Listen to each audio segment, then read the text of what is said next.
Oggi vi farò la classifica top 5 delle escursioni più semplici e panoramiche dell'altopiano di 7 comuni. Seguitemi. Oggi vi porto a Cima Larici, escursione che si fa partendo dal rifugio Larici da Alessio, dove si può comodamente parcheggiare l'auto. Si sale attraverso questo sentiero, un po' zig-zag nel bosco. E una volta arrivati a Cima Larici potete ammirare questo panorama pazzesco a 360 gradi. Una manciata di montagne del Lago Rai che ho già percorso, Monte Trentin qua davanti, il Crestone di Cima Portule, la Carabile che sarà a Bocchetta Portule, e il lato nord del Varena con la croce.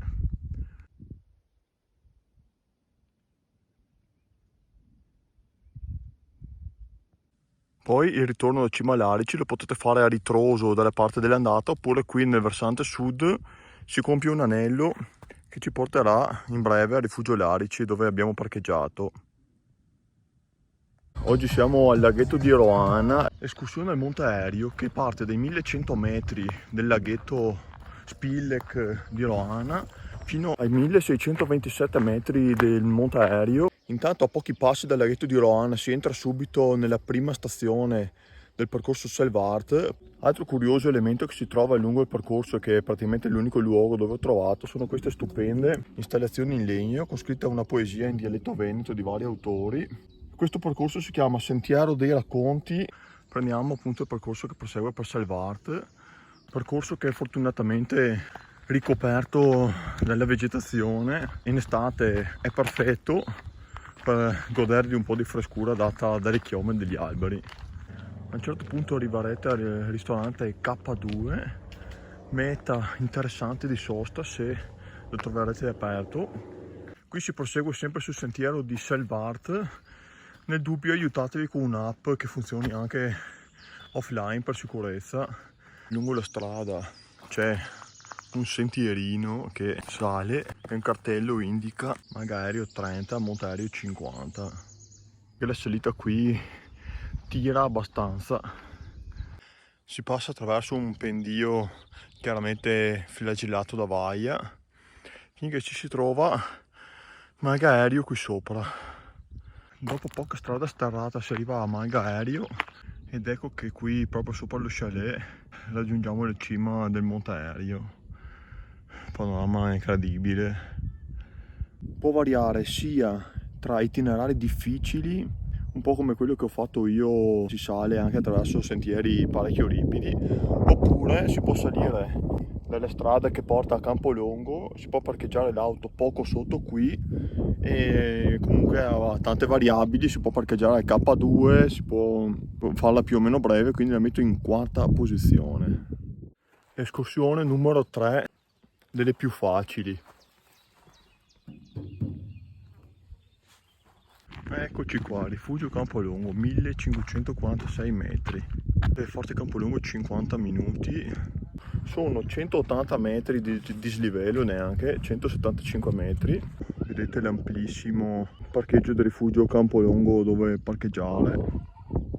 Nel primo tratto, qui prima e dopo la caverna del Cheson, la salita è un po' ripida, diciamo, per essere catalogata come escursione semplice, però è breve. I segnavia CAI vi aiuteranno molto perché ce ne sono parecchi. Qui c'è un brevissimo passaggio sotto a roccia, attenzione perché è scivoloso. Bellissima e facile ultima salita. Ed ecco qui arrivate al Forte Campolongo. Bellissimo e ultra emozionante, perché appunto è un'escursione semplice ma porta in un luogo che è sacro alla patria. Ecco qui i cartelli invece di dirigere su per il sentiero dell'andata. Percorriamo la Carabile che ci porterà ugualmente giù a Campolongo. Mi raccomando, salva il video che ti tornerà poi comodo in archivio quando avrai voglia di venire su in giornata a fare un'escursione veloce in altopiano di Asiago 7 comuni. E con questa breve passeggiata su strada Carabile siamo arrivati, guardate, già a Rifugio Campolongo, dove avrete comodamente parcheggiato l'auto. Questa che avete visto quindi era la posizione numero 3 La posizione numero 2 invece è... Quindi partiamo con informazioni utili. Allora, ho parcheggiato qui, comodo, davanti alla casara Tombal a 1300 metri. Escursione che catalogo come semplice, misura una lunghezza di 5 km sole andata seguendo la strada carabile. Bella e larga, pendenza mai troppo ripida. Sì, diciamo che è un po' la lunghezza, però comunque si può fare veramente come una passeggiata. Dislivello 333 metri in salita. Escursione al Monte Lissa che potete venire a fare comodamente anche in inverno come ciaspolata. Guardate di che panorama favoloso, si può iniziare a usufruire qui, mamma mia. Indicazioni intuibilissime ovviamente. Mi raccomando, attenzione. Vedete ancora una volta il motivo per cui la catalogo come escursione facile.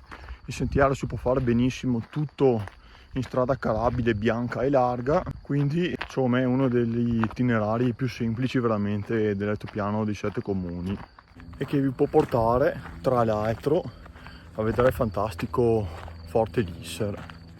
Arrivati a 1500 metri la strada appunto prosegue così con lievissime pendenze. Dimenticavo quasi di consigliare che questa escursione secondo me è perfetta per e-bike, mountain bike e ciclisti in generale, perché è veramente tutta carabile, è anche bella da percorrere, non è tantissimo dissestata e dopo questi 5 km di passeggiata e 333 metri di dislivello comunque molto lievi e progressivi, vi sarete meritati una visita al fantastico Forte Lisser. Per mantenerla come una delle escursioni più facili vi consiglio di fare il ritorno sempre dal sentiero dell'andata, perché ho appena sperimentato nel video lungo il sentiero più breve, diciamo, però abbastanza ripido e ci sono alcuni intoppi, quindi percorrete il sentiero facile e carrabile da cui siete saliti. Ed eccoci qui con il quinto e ultimo video di questa top 5 escursioni facili. Ecco qui, Monte Valbella, destinazione della quinta escursione di oggi. È facile, è tracciato, non ha rischi tecnici, difficoltà o chissà che. Comunque partendo lì da località Laben, dove avete visto i cartelli, sono 1,5 km sole andata, salendo per la Maiga con un dislivello di circa 160 metri. L'itinerario che sto facendo ora sono 4,5 km sole andata, ma dislivello di 233 metri in totale, quindi la straconsiglio, perché secondo me ci sta proprio.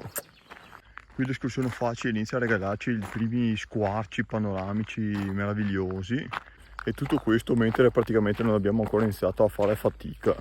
Qui nel caso foste anche stanchi o aveste sete o voglia semplicemente di fare una pausa, incontrerete anche Maiga Stenfle, vedete panorama stupendo verso i monti dall'altra parte della vallata. Sentite un po' quanti spunti vi sto dando per invogliarvi a venire a fare questa escursione facile. E dopo il bosco guardate che bellezza si apre davanti a noi. Saliamo da quella che era la ex pista da sci che in breve ci porterà a Cima Valbella. Qui richiede un po' di sudore e respirazione, non ve lo nego, ma immaginavo dopo aver fatto tutta l'andata praticamente in lievissimo saliscendi. L'ultimo tratto è dove si sarebbe concentrata la maggior parte del dislivello. Ok, qui in vetta c'è il filo spinato ma si può passare. Bene, sono finalmente a Cima Valbella.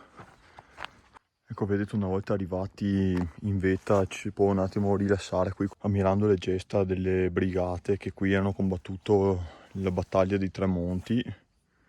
Per fare l'anello e scendendo dalla via diretta qui Maiga Ronco Carbo si aggiungono altri 1,5 km per un totale di 6.